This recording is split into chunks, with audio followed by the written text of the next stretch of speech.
Hi Beshi! Mao din mong iftar sa Asatir Atlantis. Mauni siya, dako ni siya na tent, and then daghan na companies na dere for tonight daw, like mga 2,000 heads daw ang visitor nila. See, kadaghan. And iftar guys means like breaking fast sa atong mga igsuon na Muslim na nag-fasting sila the whole day, kay from 4 in the morning down to 6:30 in the evening di na sila mo kaon. So first kaon nila is 6:30 in the evening, so mo lang itawag na iftar. So mga inanang event guys, ma-happen na siya basta Ramadan.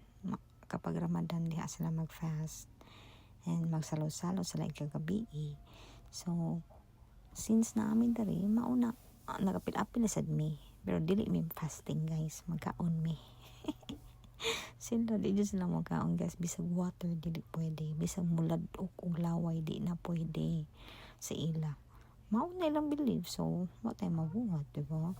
So daghang kay food diri na option, na ay Arabic food, na ay siomai, Asian food, na ano, beef man siguro na guys. And I tried it also, and I daghang sauce diha na pwede kang mapili.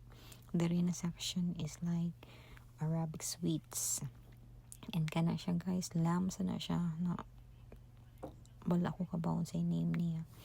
And this side is like their sweets. Daghan din siya na sides guys ha, but wala na ako na videohan tanan kay dako kayo siya, sakit kay sa bagtak ang sandal. So inana lang diri sa among area kay so guys, sakit kay sa tiil. So daghan kayo variety of desserts guys, nindot kay sa mata, but hindi mo makauntanan kay busog kayo ka. Murag bite na jud ka, murag tilaw ra ka ni, tilaw ra ka to, ana gani. Di na kuhot doon ang usa ka, inana lagi guys. Mubite ra ka usa. Mao ni macarons na tawag nila, depende sa color ang flavor. And then naasa sila ani strawberry with chocolate fountain. So na try ta guys, sige. Akong gikaon na murag duha ka strawberry.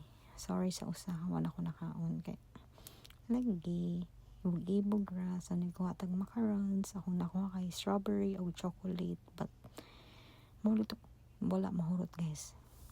So this is the